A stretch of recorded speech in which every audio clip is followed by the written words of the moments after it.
UGC ने UGC regulation for promotion of equity in higher education के regulations को notify कर दिया है। रेगुलेशन ये कहते हैं कि अब हायर एजुकेशन में, विश्वविद्यालयों में भेदभाव करना गलत होगा, उसके खिलाफ कार्रवाई की जाएगी। और आप जानते हैं क्या हो रहा है? भेदभाव करने के हक के पक्ष में या भेदभाव के खिलाफ आने वाले रेगुलेशंस के खिलाफ लोग प्रतिरोध कर रहे हैं, वे इस पर आपत्ति कर रहे हैं। सच्चाई लेकिन ये है कि ये रेगुलेशंस नई नहीं है। मैं विश्वविद्यालय का शिक्षक हूं, मैं जानता हूं कि 2012 से इस किस्म के रेगुलेशंस हैं और इक्वल अपॉर्चुनिटी सेल पहले से विश्वविद्यालयों में था। पूरी दुनिया के विश्वविद्यालय ये कहते हैं कि विश्वविद्यालयों में इक्विटी होनी चाहिए, वहां पर ऐसे रेगुलेशंस होने चाहिए कि भेदभाव न किया जा सके। सच्चाई ये है कि अब हमारा समाज भेदभाव करने के हक के लिए लड़ने लगा है।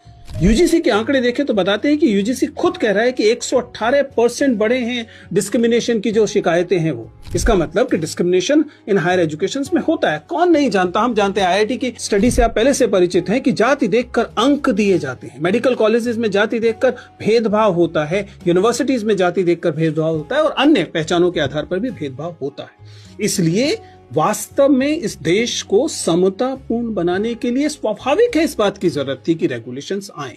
और ये रेगुलेशंस क्या मांग करते हैं? ये रेगुलेशन ये कह रहे हैं कि अगर कभी भेदभाव होता है तो उसके खिलाफ शिकायत करने के लिए एक डेफिनेट कमेटी होगी और उस कमेटी का कंपोजिशन ऐसा होना चाहिए कि वो भेदभाव के खिलाफ वास्तव में जांच कर सके। ऐसा ना हो कि भेदभाव करने वाले समुदाय के लोग ही उस कमेटी में बैठे हुए हों। तो स्वाभाविक है, लोगों का कहना है कि इनका गलत इस्तेमाल हो सकता है, ये मेरिट के खिलाफ है। ये समझना मेरे लिए तो एकदम मुश्किल है कि मेरिट के खिलाफ कैसे हो सकता है। और जहां तक गलत इस्तेमाल की बात है, ध्यान रखिएगा, कोई भी एक्स्ट्रा ऑर्डिनरी लॉ, चाहे वो जेंडर जस्टिस के लिए हो रही हो, चाहे वो दहेज के खिलाफ हो रही हो, चाहे वो दलित उत्पीड़न के खिलाफ हो रही हो, वो एक्स्ट्रा ऑर्डिनरी लॉ होती ही एक्स्ट्रा ऑर्डिनरी इसलिए है क्योंकि अन्यथा जिनके खिलाफ यह भेदभाव हो रहा होता है वे बेहद कमजोर होते हैं।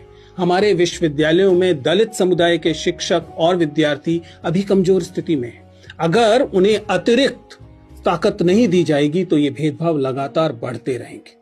इसलिए मुझे लगता है कि हम तमाम लोगों को, ठीक तरीके से सोचने वाले लोगों को, इन रेगुलेशंस का समर्थन करना चाहिए और वे लोग जो इसके खिलाफ प्रतिरोध कर रहे हैं उन्हें समझना चाहिए कि देश संविधान से चलेगा।